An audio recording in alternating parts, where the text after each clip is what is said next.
আসসালামু আলাইকুম। ঈদের আজকের আয়োজনে আপনাকে স্বাগত জানাচ্ছি।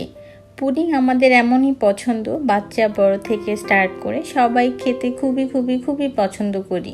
তো আজকে আমি কথা বলবো এই পুডিং রেসিপি নিয়ে এবং কিভাবে খুব সুন্দর এবং স্মুথ এবং সব থেকে ভালো পুডিং বানানো যায়। তো মূল রেসিপিতে চলে এসেছি। এই যে আমি এখানে যে লিকুইড দুধটা ছিল এখান থেকে আলাদা করে 1 লিটার দুধ নিয়ে নিয়েছি আলাদা পাতিলে, যাতে আমি এটাকে খুব সুন্দরভাবে জাল করে একদম শুকিয়ে নিতে পারি। দেখতে পাচ্ছেন এই যে আমি এটাকে অনবরত জাল করছি এবং জাল করতে করতে অনেকটা শুকিয়ে নিব। এই যে অনেকখানি শুকিয়ে গিয়েছে দেখতে পাচ্ছেন। এটার মধ্যে আমি বাকি উপকরণগুলো যেগুলো আছে সেগুলো আস্তে আস্তে দিয়ে দিব। চিনিটা আমি দিয়ে দিলাম, 1.5 কাপ পরিমাণ চিনি দিয়েছি। আপনি আপনার স্বাদ মতো বাড়াতে অথবা কমাতে পারেন। এখন এটাকে খুব ভালোভাবে নেড়ে চেড়ে নিব যাতে চিনিটা খুব সহজেই গলে যায়। অলরেডি আমার দুধটা পারফেক্টলি জাল হয়ে গিয়েছে এবং দুধের কালারটা যতক্ষণ পর্যন্ত চেঞ্জ না হবে ততক্ষণ পর্যন্ত আস্তে আস্তে জাল দিতে থাকবেন। তারপর চিনিটা অনেকটা মিশে এসেছে দেখতে পাবেন। যখন যে চিনিটা একদম গলে গিয়েছে তখন আপনি যে পরবর্তী উপকরণ আছে গুঁড়া দুধ, এটা দিয়ে দিবেন। এটা অপশনাল, অনেকে হয়তো পছন্দ করে, অনেকে দুধটাকে জাল দিয়ে গাঢ় করে ওই লিকুইড দুধেই আপনি ডিম দিয়ে বানাতে পারেন। তো আমি গুঁড়া দুধটা একটু অ্যাড করছি। এই দেখতে পাচ্ছেন গুঁড়া দুধটা আমি নিয়ে নিয়েছি। এটাকে একটু আলাদা করে পানি দিয়ে একটু গলিয়ে নিব, কারণ এত গরম দুধে যদি দেই সেখানে যদি দানা দানা হয়ে যায় তো খুব বড় একটা মিস্টেক্স হয়ে যাবে।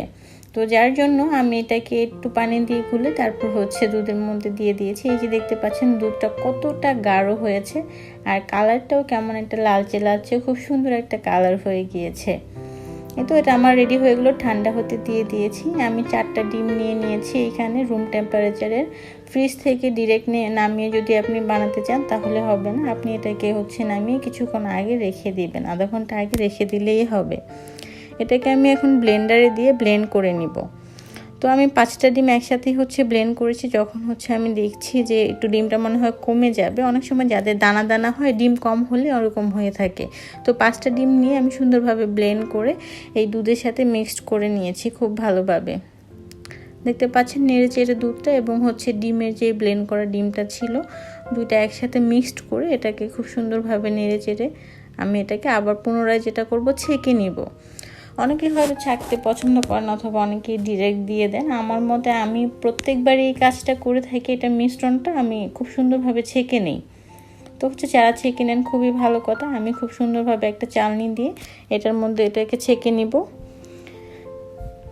যাতে পারফেক্ট হয়। যারা চান যে পারফেক্ট ক্যারামেল পুডিংটা কিভাবে বানানো যায় তারা আপনি ছেঁকে নিতে পারেন। ছেঁকে নেওয়াটা আমার কাছে মনে হয় বেস্ট ওয়ে। তা আপনি আপনার মতো করে নিতে পারেন। এই তো দেখতে পাচ্ছেন এটা সময় নিচ্ছে, যেহেতু ছিদ্রগুলো অনেক ছোট এজন্য একটু সময় লাগছে ছেঁকে নেওয়াতে। তো অলমোস্ট এখানে এই যে আমি দেখতে পাচ্ছেন ছেঁকে নেওয়া স্টার্ট হয়ে গেছে। এখন আমি ক্যারামেলটা তৈরি করব। তো ক্যারামেলটা রেডি করার জন্য বাটিতে কিছু পরিমাণ চিনি দিয়ে এটাকে গলিয়ে নিচ্ছি। ক্যারামেলটা তৈরি হয়ে গিয়েছে, অনেকটাই লালচে কালার হয়ে গিয়েছে। আমি পুনরায় এটাকে আবার একটু ঘুরিয়ে দিচ্ছি।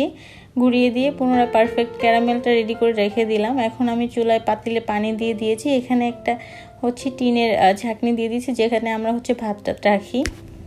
টিনের ছাঁকনিটা দিয়ে তারপর আমি যে ক্যারামেলটা রেডি করে রেখেছিলাম সেই ক্যারামেলের মধ্যে আমার ছেঁকে নেওয়া পুরো পুডিংয়ের উপকরণটা এখানে আমি আস্তে আস্তে ঢেলে দিব। এই তো আমার ঢেলে দেওয়া পারফেক্টলি শেষ হয়ে গিয়েছে। দেখতেই পাচ্ছেন খুব সুন্দর হয়েছে এবং বাটিটা কভার আপ করেছে। আমি যতটুকু কোয়ান্টিটি নিয়েছিলাম পুনরায় সেটা পুরোটাই সুন্দরভাবে হয়েছে। তো এটার মধ্যে এখন আমি বসিয়ে দিয়েছি। সাবধানে বসাতে হবে যেন কাত হয়ে আবার পড়ে না যায়। বসিয়ে এটার মধ্যে আমি পানি দিয়ে দিয়েছি। পানি দিয়ে এটা আমি ঢেকে দিয়েছি। তো আমি নামিয়ে নিয়েছি। এর মধ্যে আমি একবার পুডিংটা চেক করে দেখেছি, তখন পুরোটা হয়নি। তারপর আবার কিছু সময় রেখে দিয়েছিলাম। রেখে দেওয়ার পর আবার পুডিংটাকে নামিয়ে নিয়েছি। নামিয়ে দেখতে পাচ্ছেন আপনাকে কেটে দেখালাম, খুব সুন্দর হয়েছে। আজ আর বাড়া